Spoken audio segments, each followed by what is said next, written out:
Welcome to the live signing of the Immortal Nicholas. The Immortal. The Immortal. 4 years in the making. Your questions, asked by me, answered by the one and only Glenn Beck. That's me. And we can start it off with Bernadette Tyson. I love Bernadette Tyson. Yes. Hi, Bernadette. Do you think this book will turn kids and families back to the true meaning of Christmas? From your lips to God's ear. I think the problem with conservatives, the problem with Christians and everything else is we're horrible storytellers. And if you look at Christ, how did he change the world? He came and he told stories. That's all he did. He told story after story after story. He used parables. And we don't get that. We don't understand that the real power to change the culture is in the story. And so we have to be better storytellers. So is this going to change the world? No. My hope is that this sells really well. If this sells really well, believe me, Sony will come to us and say, we need to make a movie. If we can get this made, and I see the main character as Jeff Bridges. I think Jeff Bridges as Santa would rock the Santa world. Really cool. You know what I mean? You said that earlier. Yeah. Remember him in True Grit? Yes. That guy as Santa would totally change everything. And that's kind of who this character is, a little bit. He's kinder than that. But and that kind of stuff will change things. What the point of this book is to try to make an impact in culture and try to get families. You will enjoy this as an adult, but your kids will enjoy this as well. I mean, I'm reading it to my kids. I've told them the story a million times. Now they're kind of like, oh, dear God, Dad, please stop with the Immortal. It's August. I read it to them in the summer. Over the summer, I read them the final draft. And they're like, oh, ho, ho, I really feel Christmassy now. But you will enjoy this book as an adult, but the whole family can enjoy it as well. And I really think that, yes, it does change the culture, but it's going to take lots of these bumps to be able to. You said earlier on TV about the book was meant to be read out loud, and I found that to be really cool. Because that's especially a way to get with the family and bring your kids in to read it out loud. I mean, I honestly, somebody said to me, Ellen, was it you that said, you were over at my house on Sunday, and you asked about my son, and you said, right? Didn't you say, is he always reading? Yes, he reads all the time. All the time. And my son is 11, and when he was 6 or 7, he wouldn't probably 5 or 6. He wouldn't read with me. He wouldn't read books, and he made the bold declaration, "I don't like books." And I said, "That's too bad for you because this family adores books." Did you kick him out? Got rid of him? Kicked him out? I kicked him out. He lived on the street for about a year and a half, but no. But I started reading books, and I said, "Son, the reason why you don't like books is because you haven't read the right book yet."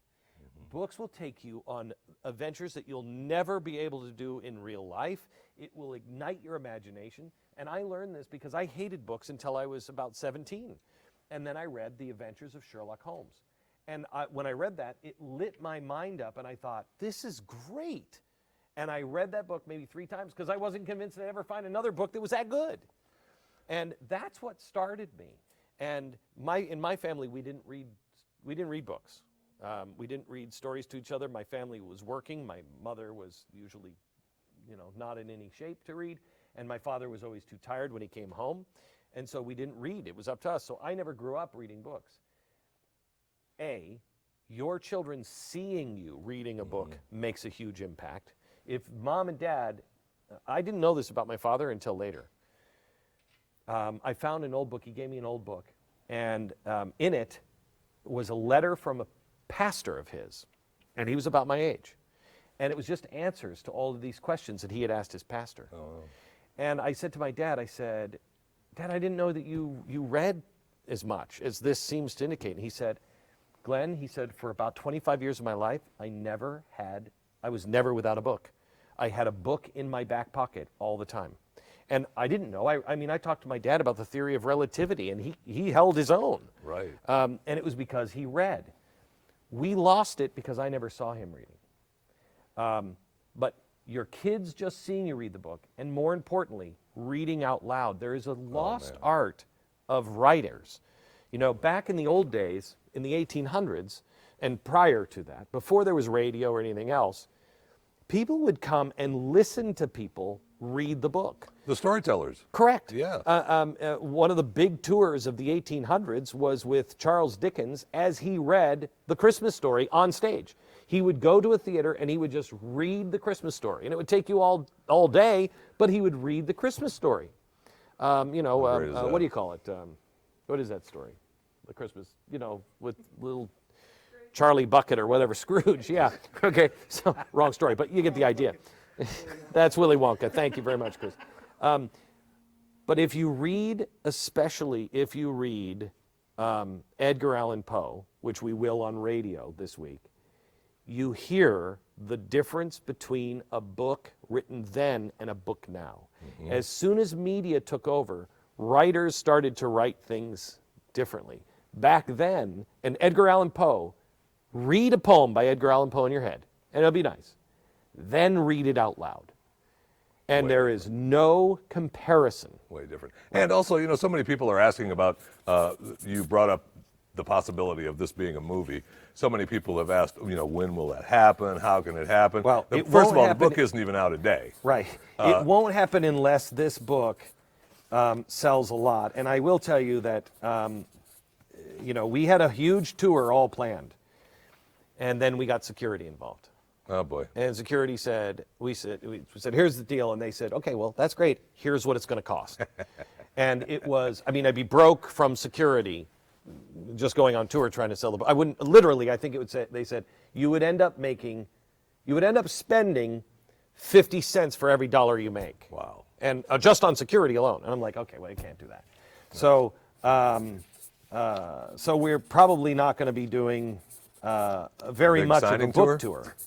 This is it. But my point is that how many times have we seen a movie? How many times have you read a book and then went to see the movie, and the movie you thought, oh, that's nowhere near what I thought it was going to be, and that's only because the movie in your head is so much better. So much better. So, but the thing on the movie is, I really think this could be a tremendous. I've already talked to a movie studio about it. They got a copy of the book about a week and a half ago, and they asked me last week, I won't say which company, but a major corporation came to me and said, we want to talk to you about making the movie. Caveat, let's see how the book sells. And so that's why I wanted to go on tour, and I wanted to be on tour every weekend until Christmas, because I love this story. I love this story. That's why it's so important that you buy more than one copy. That's why you should buy 500,000 copies. When you're sitting around your Thanksgiving table, give those books away to every member of your family and friends. Seriously, this is the best. This is a great Christmas gift. It really is. It's a really great Christmas gift. And it's good because the best compliment I've heard so far on the book is somebody said, I'm amazed at how much I didn't know and how much history I learned. I saw the birth of the Christ child and the wise men in a completely different way, because I wasn't looking to tell the story the way the Bible would tell the story. I was looking to tell it from the angle of a guy who's just witnessing this and doesn't really know what's going on. And when you get into, how they went up and they looked at the stars and they're first seeing the star, and the wise man is like, I've been looking for this, and he's around all the scrolls and he says, here's what happened and here's what was foretold. You just see it in a completely different way. You see it as now people who don't even know who Jesus really is. Right. We look at it as, the wise men, they knew who Jesus was. They didn't. They just knew he was going to be a great king that was promised, but they didn't know what it was going to happen. And so when at one point, you get through the birth and the crucifixion in the first half of the book. So you make it for a year before they see the star to the crucifixion in the first half. And what happens, and I don't want to give too much away, but what happens... No, that's enough. Okay. You can purchase the What book. happens after the crucifixion would have happened. He doesn't witness the resurrection because he's like, what the hell happened there? I mean, I thought he was the guy. And because of who he is, he decides to go in a vastly different direction, and he misses the resurrection. And thus the struggles. Thus the struggles. Marlene asked, during the 4 years it took you to write the Immortal Nicholas, what challenges did you face? But I'd like to also add a caveat to that. Within those challenges, what's the process? You know, as you reach those challenges, the process has got to be part of the challenge. The process for me is always, I always write from the ending. So I know what the ending is. Before I start writing anything, I know what the ending is. And so the first thing I came up with was the ending, and I'm not going to tell you anything about the ending. Thank you. But it was this beautiful, as I saw it, this beautiful scene that I just fell in love with. I was just like, that's the ending. And then as I went and spent Christmas with my family, this is at a time when I was so sick, I had no energy, and I went to Disney World with the family, and I couldn't even go on any of the rides with them. Like I was like an 80-year-old man. I mean, it's this illness that I have is weird. I just all of a sudden I'm like 1,000 years old.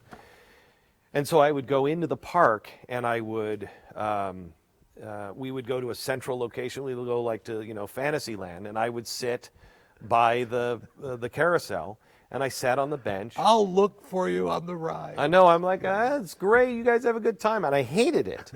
But what I did is I sat on that bench, and I just finished the story. I just wrote. In that week, I finished. I knew where the beginning was. I knew where the middle was. I knew where the ending was. And every night I would go home, and Tanya, we would lay in bed, and I'd say, okay, let me tell you the story. And I would start to tell her the story. She'd fall asleep, and I'd continue to tell the story to myself. And that's how it started. That's the process. And then from there, I just continue. We hire a writer, or we get a few people that are helping me do research, and then we fill in some of the blanks. And I just keep telling the story. I shouldn't say that. Rarely do I actually take paper to pen. I take it at the very beginning. I write it out. I then continue to tell the story. Then at the end, when we have it pretty much done, that's when I come back in, and I just start writing and writing and writing and writing. This book, I probably did more physical, hands-on writing, maybe than any other book I've ever done. Wow. Well, that ties into Michelle Osborne. Out of all your accomplishments in getting the word out to the masses and your charitable works, to date, the most rewarding personally for you?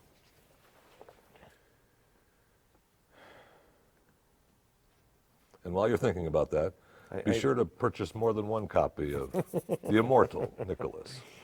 I think it's probably events that we do and what comes out of those events. I think about those events that we did in Washington, D.C., the one we just did in Amazing. Birmingham.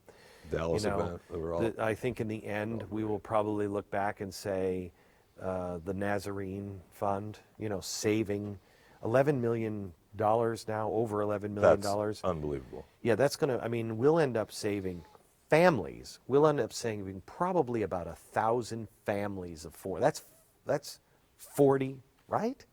No, Yeah. 4,000 people. In how long does that become 100,000 Right. that have been saved because of people who were affected by something that we said on the air? That's the Nazarene Fund has been unbelievable. Yeah, all right. So I haven't had. I will say this: it is my hope. It's my hope. We haven't. What I hate about my career is my voice. Whatever it is I do, I say it, I perform it on TV, I do whatever, and it's gone. And it's just floating out in space somewhere around Neptune. You know what I mean? And it's just out there, and it's gone. And there's nothing that I can look back on my life and my kids can say, my dad did that. So to me, the Christmas sweater, the snow angel, and this, that have absolutely no political agenda, I know my kids and my grandkids, especially this one, will read this. The snow angel I wrote for my sisters, and they really haven't read that. Really? Because because I told them enough of the story, and neither of them have had the courage to crack. Want to dig into it? Yeah, they haven't had the courage to crack open, because the Christmas sweater is my least favorite of the holiday books that I've written, because it's not true. That is in production now for a film, and hopefully that'll come out in 16 or 17. But the ending will be different. The ending will be real. I'd like to rewrite the Christmas sweater so the ending is right. The snow angel is the most real for our family, and this one is the most. This one could do the most damage to the adversary. That's great. Vaughn would like to know, who is the person in your life, other than Jeffy, that has most inspired true and special feelings of Christmas in your heart? I put it in the Jeffy. He did. Probably my wife, because Tanya taught me what family is really like. Tanya, it was really hard. Uncle Leo just died. And he was the last of the talk with your hands Italian in her family. And when I first started dating Tanya, I'd never seen an Italian movie. It was like walking into, what was that Cher movie? Oh, I love that movie. Yeah, with the... Yeah, with, what's the movie? Moon. The Moon movie with Cher. Moonstruck, yes. I swear to you, it was like walking into Moonstruck every Sunday. And there were all these old Italians sitting at the table, and it was like walking into a movie. And they all took it for granted. And I was fascinated by it. And I loved it, and I loved talking to them. And now they're all gone. And they taught me what a family is like, how it really is, that they would spend all Christmas Eve cooking like 400 different kinds of fish. And I loved it. And I learned what family was really all about.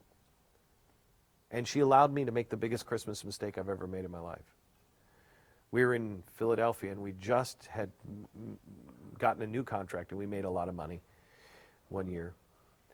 And I grew up relatively poor, and I had always had a restraint on me. I don't want to. This one Christmas, I decided I'm going to buy absolutely everything I want for everybody in the family.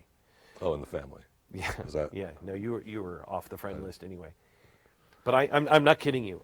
Our tree was 8 feet tall, and I think the presents were stacked around the tree. That everything I could think of, everything I ever wanted, even if I wanted it for myself when I was a kid, everybody got it. It was the most empty Christmas I had ever had. It was awful,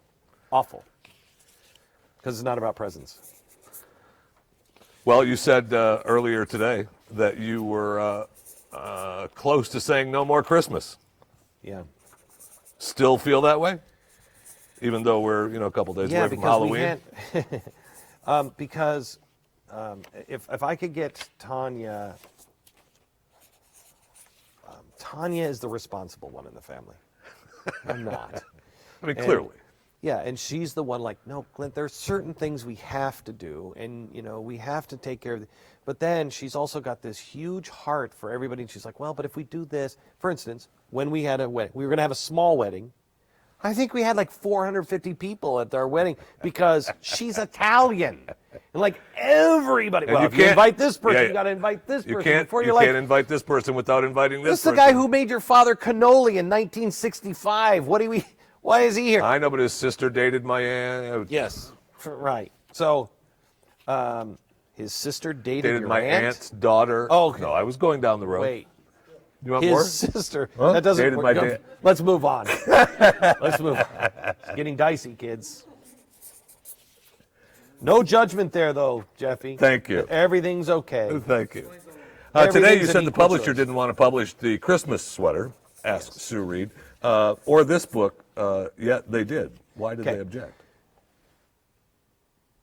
Because people see me as, here, I had to write the inconvenient book.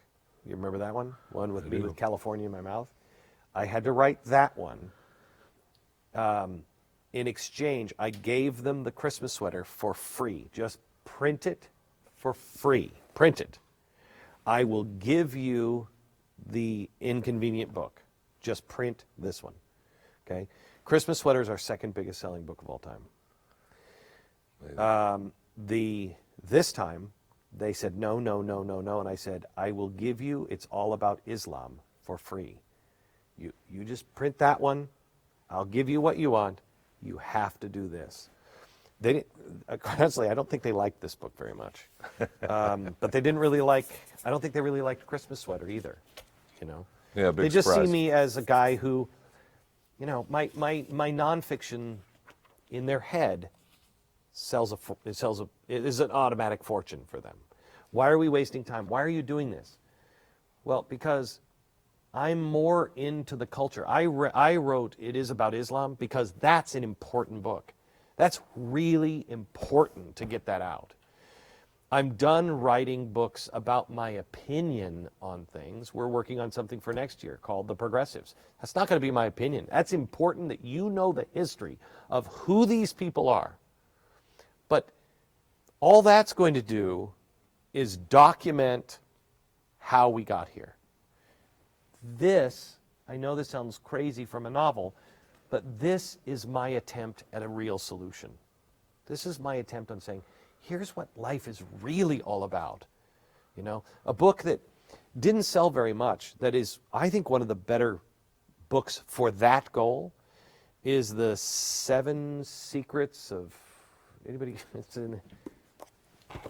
it's the seven secrets, hang on here, it's, Just is it even in here? It's not even in here. well, it was just the 7, right? Oh, here it is. The 7. Yeah. The 7 wonders that will change your life. Here's another thing that's amazing. You want to know why I've been sick? I'm convinced of this. Now, the doctors say now that they found something, it's hereditary. So this isn't the reason why I'm sick. I thought it was. But this will give you a good... On my 40th birthday, I remember saying, I haven't done anything with my life. I haven't accomplished anything in my life. On my 40th birthday, 11 years ago, I hadn't written a book. I just had gotten the radio show. I had not done television. Okay? I was living in Philadelphia. And I remember saying to myself, you are worthless. What have you done? You've wasted 40 years of your life. And on my 40th birthday, I dedicated myself to change that. I am going to make up for all those lost years. I opened this book up, and it says, also by Glenn Beck. 2 pages, 17 top 5 New York Times bestseller, and I think 13 or 14 number one bestsellers. That's crazy in 11 years. A lot of people would be sick. A lot of people would be sick. So, you know, the main theme of a lot of these questions is how has writing this book changed Christmas and how it means to you. But on the TV show, you explained the flow of the year, and 4th of July to Thanksgiving to Christmas to New Year's. I think that's a big reason this entire book really helps people to realize what they need to do throughout Jeffy, the how year. long have you known me and I've said to you, there's 2 holidays I know. that we have to take back. If we don't take these 2 holidays back, we don't lose. We don't win. The culture is over. 4th of July, Independence Day, and Christmas. If we can't stop calling Christmas the holidays or winter, we lose. The Western culture is lost. because that's who we are. That's really who we are.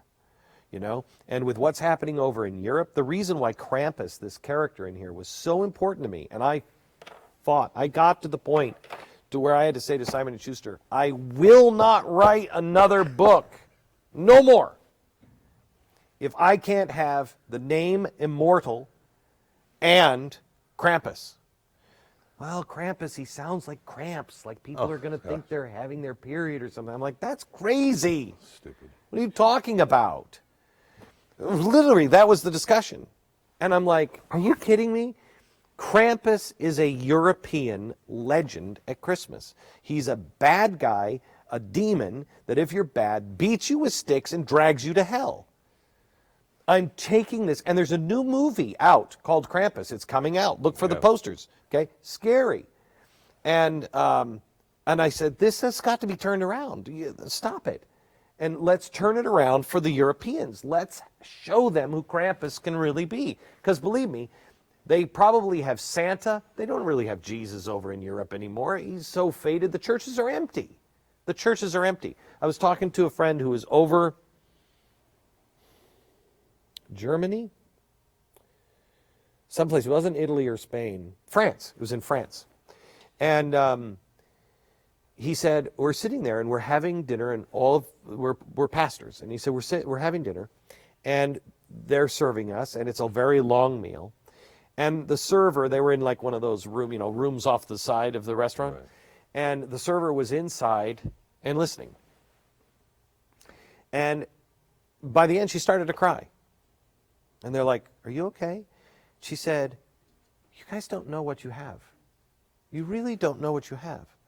She said, I've been listening to you. And she said, I didn't even know the stories you're talking. I don't even know what you're talking about. I've never heard these stories. And nobody here has heard these stories. Our churches are empty. There's nothing happening here. And I'm listening to you guys tell these stories, and I'm like, these are wonderful stories. Tell them. Tell them. Tell them. So we've lost it. We've got to stop. Let me rephrase this. Like I said at the beginning, we just have to learn how to tell a good story. That's all we have to do. The stories speak for themselves. The power of the Immortal Nicholas is not in Agios, the main character, the Santa Claus. That he's the least important figure, and you'll find that at the end. He's the least important figure. Agios, or Santa Claus, in this book is merely a vehicle that gets you to re-feel the power of the birth and resurrection of Jesus Christ, and then see what that resurrection did to a little 8-year-old boy named Nicholas, the Saint Nicholas that we all know about. So when you're finished with this story, you realize, oh my gosh, the real Saint Nicholas, who lived and died, was remarkable. And the power of the message and the power of the redemption and the birth and death of Jesus Christ is unmatchable. That's the real power of the story. It's not on anything that I wrote. It's trying to write another story around it. It's like what's happened with Ben-Hur. Ben-Hur is a novel. It's fiction. It's not about the chariot race guy. It's about the power of Christ. We've lost that ability to do that. And so many of our movies right now are showing people, for instance, let me give you a positive example. I just saw the movie Risen. Yes. It's coming out in maybe March. And so they came into town and showed it to me and said, like you to see it. We haven't locked it yet. Do you have any suggestions? Blah, blah, blah. On the story. I watch it and I'm like, I have no suggestions for you. This is absolutely fantastic. The point of it is, they said, do you think it's different than the movies that are coming out right now, the Christian movies? And I said, absolutely. Because this story is not for the converted. It's not for the ones who speak about baptism. Hey, get into the waters of baptism and salvation. It's not for those. It's not for those people. Those people will really enjoy it. But it's for the person who's the casual guy, like, I don't know anything about church. I don't necessarily really like church. I don't even really know the stories that well. Okay? I know Jesus lived and he died and he rose again and there were 12 people that followed him around. That's really all I know. And the rest of it is gobbledygook coming from a church. Risen takes it from the perspective of the guard who put the spear into Christ, and then when it was all over, he comes back to Pilate, and Pilate is being yelled at by the Jews, and they're saying, yeah, they're going to steal his body, and he's like, seal the damn thing up and make sure nobody steals the body. He just wants it to be over. Okay?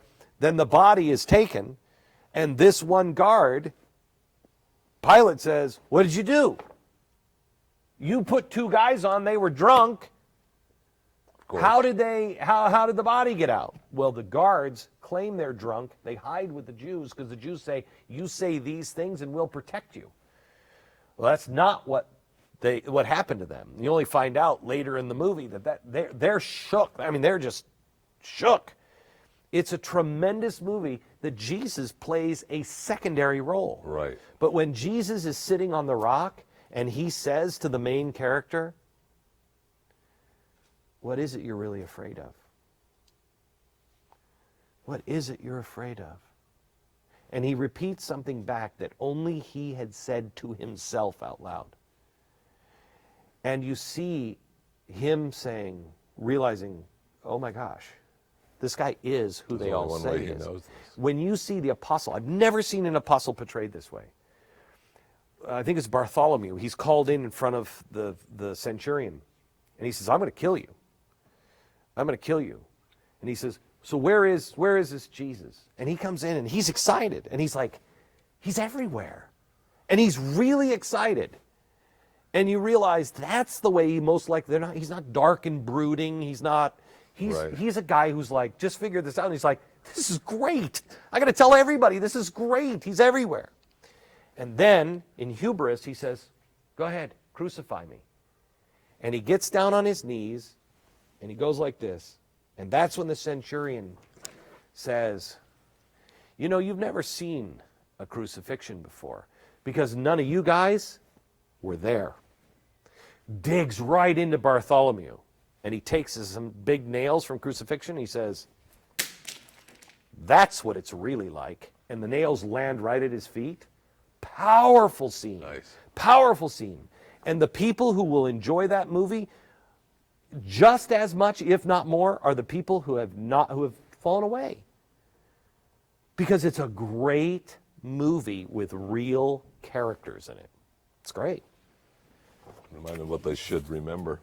You mentioned Krampus, Jonathan. You mentioned Krampus as being Down syndrome. Don't you feel like that's all about somebody having their period, though? Really? I know, right? Yeah. Come on. Anyway. As someone with 2 brothers with a Down syndrome, how will my mom feel about this visual? Make it more powerful? I think your mom is going to love it. I tried to treat Krampus with the respect. I have tremendous respect. I really, truly believe, if I can use old-fashioned terms, that when we get upstairs and we're in front of God, we're going to realize we're the retarded ones. We're the ones who are handicapped and stunted. They had it all along. They didn't have the ability to get caught up in all of the crap that we think is important. That's the way I feel about. I mean, my faith teaches us that people like that are spiritual giants, and we have actual theology that kind of goes around it. And to me, I feel it's true, and even if it's not, I want to believe it's true. Right. You know what I mean? As a dad of a child with special needs, it will be difficult to read some of the cruelty towards Krampus, and you will shudder at how many thousands of years people like that, even today, I was going to are say either beaten, stoned, killed, or just isolated and left alone to Yeah. die. Because Krampus is, in his own way, just a giant. He knows. He knows. So it'll be hard to see the cruelty to him, but I think Krampus is a beautiful character. I wish we got down to it and I had deadlines to meet, and I wanted 3 to 5 more weeks just to work on just a few of the scenes on Krampus, because I don't think I got him quite right, because it's hard. No, It's you got hard him to get exactly right, which is why they need to purchase the Immortal Nicholas. I'm thinking to Character is myself, exactly, he doesn't sounds know so what he's talking sincere here. about. I was about to relate to him. Really, I'm like, wow, Jeffy, that's really nice. And I realized he's just selling people. Good. You've been Excellent. talking about, for a while, about getting away from the phony Christmas, asks Gregory, and turning to the true meaning. How are you bringing your young children along with this? How's that working out? I'd like to Shut up, answer Gregory. that question, too. Shut up. Like you're so superior. It's hard. It's hard. You know, we as kids, if you're my age, when we were kids, we were adrift in a sea of religiosity and Christian theology. I mean, it was everywhere. It permeated everything that we did one way or another. And so then there would be Rudolph the Red-Nosed Reindeer or whatever that would be floating along. You'd be like, oh, that's kind of cool. But the culture as a whole embraced Christianity in the true meaning of Christmas. It's reversed now. And so now Christ is on this little teeny boat of Santa. Or Santa at best, winter. And so it's really hard. People need to stop and understand the culture is completely reversed from what it used to be. And so we can't say, oh, well, my kids, I got it, I understood Well, this it. is how we did it to ourselves now, right? Because I got it. I got it. I understood it. My kids know better. No. The baseline, the background noise is 180 degrees out of whack. So trying to get them to really, we won't know until we get to the end. But I talked to a man in church. He is a giant. I love this guy. He's 80. He gets up every day and he rides his bike like 8 miles. I hate that. But, and he has such joy. And he just loves everybody. And he's so good with the children. And he remembers their birthdays. And like, I don't even remember my kids' birthdays. He's fantastic. And we sat in the back of the pew the other day, a couple of Sundays ago. Both of his kids have fallen away from the church. Both of his kids have fallen away from the church. They don't go to church. And I said... That's sad. Yeah, it's really sad. And he's wonderful. Wonderful. And so is his wife. They are icons in the church. And I said, how do you deal with that? And he looked at me like I was a Martian. And he said, what do you mean? And I said, how do you deal with that? And he said, Glenn, they're adults. I did the very best I could. I did everything I was supposed to do. I did everything I thought of. I did everything I could. He said, it's up to them now. And he said, they're good kids. They're good kids. But I enjoy them for who they are and what they've chosen to become and chosen to do. All right, we have to stop talking to him now. That's too nice. That's too good. It was. That's amazing. It was amazing. That's good that, man. I don't know Good that advice. I can get to that spot, man. That is my big goal. Space. It is. To be able to say, I did all I could. I mean, that's hard. You've got a couple of adult children, and I have an adult child and some younger ones still, and I don't know that I could get there. But I will tell you tough. this. My older kids, I worry less about my older kids True. than I do these kids, even at the relative ages. You're right. Because the world is completely different than it it sure was 10 has. years ago. completely different. It's a big time changed. Big. In a short period of time. Our kids are under attack, like nobody's business. And all of it's been foretold. We just have to find any way we can culturally to lock them in. That's, again, why things like this are important. Because culturally, fill their sea up. Fill everything you can. Fill their entertainment. And that's why it's hard on some of these movies and some of these things that come out that are so preachy. It's so far away from where the culture is that it's hard for them to access it. And nothing sinks in. nothing sinks in because it's too far. It's like that, golf, and this. Right. You know what I mean? We have to get, and we don't do this in this book, but culturally, as media people and people who are concerned about the culture, I'm sorry, it's not good enough to be across the street from a porno shop or a bar saying you shouldn't drink. Groups of us have to go into that bar and put our arm around the guy on the stool and say, brother, come on out. Or groups of us, don't ever do it alone, groups of us need to sit down next to the guy with the bar, at the bar, and befriend him and listen to him and get into his space and understand his world and speak his language.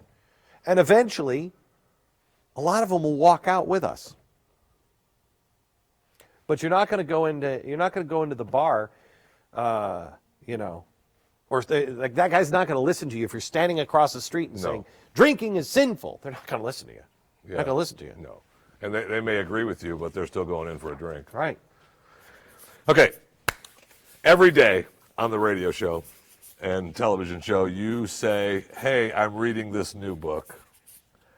Many people can't keep up. So what do you read? What do you read for fun? How do you do it? So I have my iPad. You have my iPad. Can you go to my Kindle portion without shutting that down? No? Okay. I could give you a list of stuff that I'm reading. I'm reading a new book on economics. I started the last Rand Paul, night. the Rand Paul book, Economics. Yeah, economics in one lesson or something like that. Something from the 1950s. I'm reading Jonathan Sacks. Brilliant. The Great Partnership. I spend a lot of time in my scriptures now because I teach at class, and so I like to read it all week long, the lesson that I'm teaching. So are you disciplined enough to this certain time of day, this is what you're reading something else? Or you just kind of go with, I just go with whatever I'm, I try to read my scriptures for sure every night. The last thing I read are my scriptures. Make sure that I'm studying my scriptures. On that, I kind of bounce around on. Okay, so then that leads into what is your favorite book? Not the Bible. Okay, we all got that. We all got the Bible. And favorite book this year. So, we can break it down. You've got to have a book that we talked about. This year, the most powerful book I've read so far this year has been The Great Partnership by Jonathan Sacks. Really good.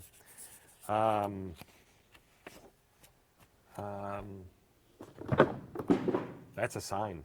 This book is the most important book I've read, period. Hey, by the way, can I do a quick sales thing? Because Christmas is coming up, and we have one thing that we are doing. I'm signing these tip sheets for special bound copies of this that are being shipped. This is leather, isn't it? Is this leather? Yeah. Even if it's not, it is. It's heavy metal plastic. But it's this leather-bound gift box. And how much are these? $10 extra? Well, that's wildly worth it. And so you can get this at glennbeck.com or Premier Collectibles, but it's autographed. It comes with the, signature. You don't need somebody to verify that the page is signed by me because you're watching me sign it. But they're limited edition, great for gifts, $10 extra. You can give that as a gift to somebody. But I personally think you should buy this quickly and read it to your kids for Christmas. And then you'll know I want to buy a bunch of those for my friends and for family members. But I think this is a powerful present. So you have read the book to your children. You talked about that. You've been reading it for months. You know what? You know what pisses me off? If this book came without my name on it, and I brought this book in, my kids would be all excited to read it. But because it's Dad's book, okay, they love it. They'll read it, and about 2 chapters in, they're like, "Oh, this is great. This is great. This is great." But trying to get them into one of my books, nope. Well, one of my kids said, "Dad, do you know they're a #1?" They were selling me on this book. They're like, "Do you know this is a #1 best-selling book? This author has had #1 best-selling books before." And I said, "I've had 14, and you don't care about that." Yeah, but Dad, that's you. Yeah, but it's whatever, Dad. Your books that's on your time. So it's like that with everybody. I remember my dad, he was a baker. I wanted Wonder Bread so badly. I thought it was so great. I actually said to him, "Dad, they use chemicals in it." And my dad looked at me like, "What the hell is wrong with you?" He said, "Yes, they do. That's not a good thing." And I said, "Okay, Dad. Do you know you can take that bread and roll it into a ball like a cool, mashable?" I don't know about you, Dad, but I see their trucks on the road. Where's yours? Where's your truck, Dad? Oh, I remember him just looking at me. I watched a commercial one time for Home Top Butter. Where it's split down the middle. Where we cut the and let the butter soak in. Now, I grew up in a bakery. At 8 years old, I'm working every day at the bakery. And I said, "Dad," I'm watching the commercial. I said, "Dad, we should do that." And he shook his head and he said, "That's advertising, son." And I said, "But Dad, doesn't that sound good?" He said, "Son, when I pull out of the proof boxes, which makes it rise, when I pull it out of the proof box and I hand you the knife, what do you do to the bread?" And I said, "Well, I cut the top and then we brush something on." And he said, "What do you think we're brushing on?" I'm like, "Oh, that's butter." "Yes, that's advertising. Everybody does that to their bread." He wasn't happy with me a lot. Yeah, but. Yeah, but Dad, Yeah, but. Wonder Bread uses chemicals. Yeah, but. And one good thing about the Immortal Nicholas, no chemicals. No chemicals. But we let the butter soak right in. Not a question. A lot of people thanking you for the book. Are you ready to change your plans about Christmas? Ready to make Christmas different because of this? Well, seeing that I've read this book to my kids now 3 times. Yeah, they're buying most of into it. in I know they're saying it's Yeah, Dad's they're book, like- and we made the joke about that, but are they really buying into it? I mean, Yeah, they actually really like this one. Yeah. I mean, it's. I'm looking forward to reading it. Actually, I think this will sadly- actually help me. Tanya and I we went and looked for a nativity scene, and we found one. They're not expensive, and we found one that it was all carved out of olive wood from the Holy Land, and you can get those relatively inexpensive. But in the book, he carves the nativity scene, and it's a really cool scene towards the end of the book with the nativity scene, and it's how he first connects with Nicholas, and it's really neat. And that's the part of the book I really wanted to connect with my kids, because if they can connect the nativity scene to Santa, now the elf on the shelf is, you know what I mean? Now you Right. can create some traditions around the nativity scene Right. based on the magic that he showed. You know what I mean? And I don't say magic. There's no magic in this book. You know, he's not invisible. He just is. We toyed around with having time stop with him. There was one version of this book where he could stop time and deliver things, and I didn't like that. We took it out. I liked it at first because we really wanted to explain a lot of stuff, but we took that out because I didn't want any I didn't want to have superpowers. I thought being immortal was enough, Boy, no kidding. you know? That's a no kidding. Why do I? What, Not a long time. why? I think it's important though I that you paint tell. it. What are you talking Weird, about? isn't it? I think it's important that we lay out the framework for the children about what you talked about on television today. Thanksgiving, we touched on it a little bit earlier, but the explanation of Thanksgiving into Christmas, into the new year, and how we've lost what those really mean. I don't know if And I got to tell you, I've never heard anybody. Have you ever heard anybody talk about it this way? No, and I love it. I call it the trilogy of holidays, and we need to do something that's like a 3-minute something that people can, without my face or name on it. So, Well. because there's a lot of people who are like my kids. Oh, he said it. I'm not interested. Yeah. But I really think that it is by divine providence that Thanksgiving, Christmas, and New Year's are all right up next to each other. Because Thanksgiving, if we don't make it about food and football, which is very difficult, but if we don't make it about food and football, if we actually make it the way our founders intended, that it's a moment and a day that we say, thank you. Look at our blessings. Look at what the Lord has given us. Look at the freedom He has given us. Look at look at the blessings that we have, unlike anyone else. We take that time to say thankful, to say thank you. We become so thankful that it really should drive us to our knees, that we should be so humbled by the good that God has given us, that when you're down on your knees, you're now in exactly the position that you would be if you went to the manger. And you would be down on your knees, worshiping the Lord and seeing that little baby. And by being on your knees between Thanksgiving and Christmas, you're in that position, and then you start to ponder what that baby is all about. That's more than just a baby.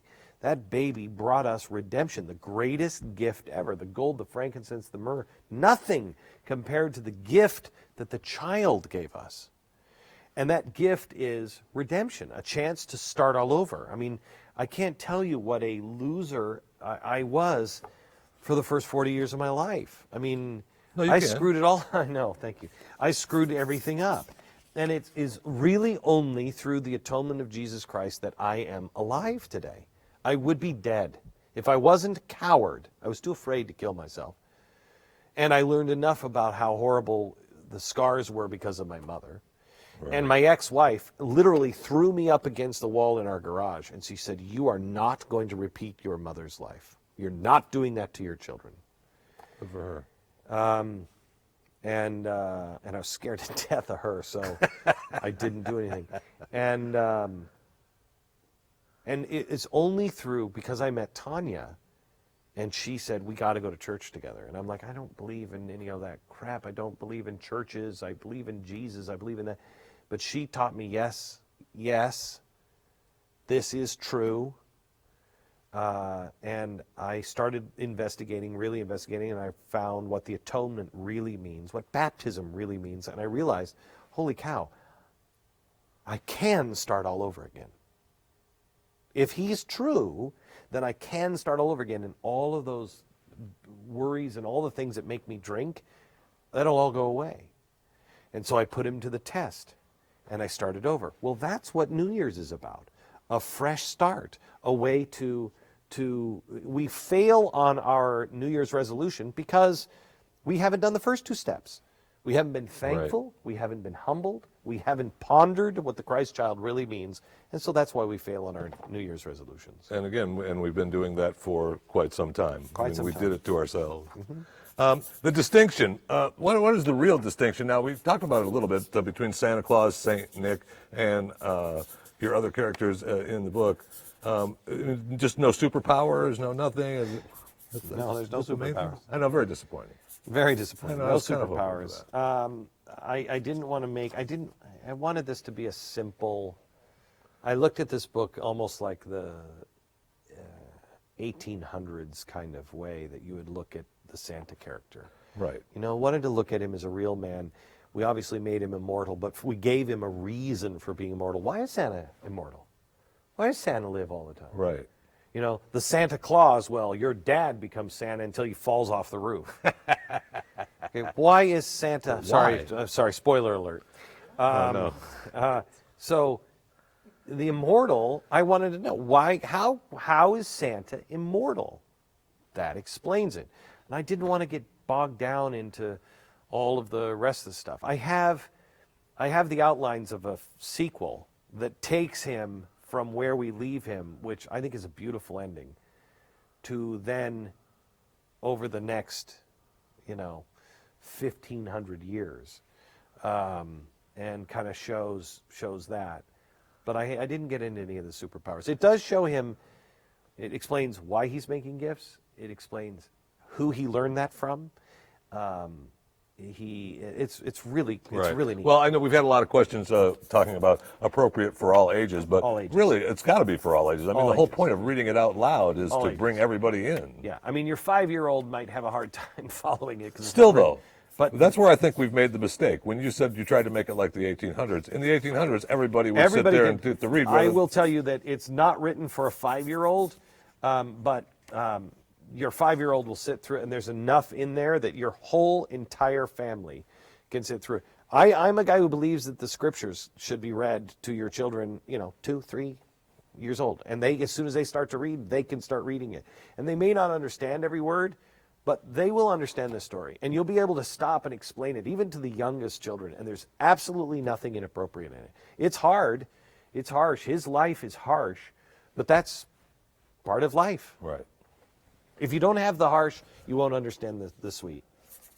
Those of you that are watching on the live streaming on our Facebook feed, don't forget you can go to glennbeck.com and the Immortal Nicholas. Just click on it, purchase it. You know you want to buy it. And by the way, are we going to do behind the scenes of the Megyn Kelly interview? Because I'm going on Megyn Kelly at 9:20 or something Eastern. Oh, wow. And so we're also going to be, is that on Facebook or glennbeck.com? Facebook. So go to my Facebook page at about 9:15 in Eastern time, and you'll see the behind the scenes live of my side, so you'll see how it actually works. Well, that leads into Glenn from Kurt Walker. Seriously, with all you have on your plate, how much sleep do you get? More than I have in a very long time. My wife called me just about an hour ago, and she said, "Did you sleep all the way through last night?" And I'm like, "Yeah." What? Yeah, and she was like, "Really?" Did you go to bed I've like had at 2 3 a.m., nights- get up at 5, all the way through? No, I got up, about that. I got 2 nights of 8 hours sleep. That's like, Oh, my gosh. that hasn't happened to me, and I don't know how long. I can tell you it hasn't. That's an amazing feat Yeah, to a it lot just of people. doesn't happen to me. Doesn't happen to me. So, really good. Maybe that's why I've had such a good day today. Could be. Oh, see? Or it could be that I have crossed the threshold of getting something off my plate that I have wanted to get off my plate for 4 years. Right. And it's in your hands now. And please write to me. Please tell me your thoughts. Even if you don't like it, I really want to hear your reviews. I really want to hear if this has moved you, if it's, it doesn't matter. Just tell me what you think. I can't wait until you read this book. 4 years I've waited to tell you this story. The Immortal Nicholas. glennbeck.com. Oh, what do you want from me? You want more questions? Wow, is he bad? We have less than a minute. We have less than a minute on our live You know why I stream. wrote Krampus? So I'm in the book. We need to talk some kind of cut. Yeah, when they're beating him, I thought, how would I like to deal with Jeffy? Thank you. You're welcome. Thank you very much. I appreciate it. Sincerely, thank you, thank you, thank you. Thank you for your support on The Blaze. I can't tell you how much it means to us. Thank you for your support on radio. You make all the difference. You employ the hundreds of people that work here. And please, I wish I could give it away. Please read this book. You're going to love it. You're going to love it. And let me know what you think. I know it's right before Halloween, but Merry Christmas.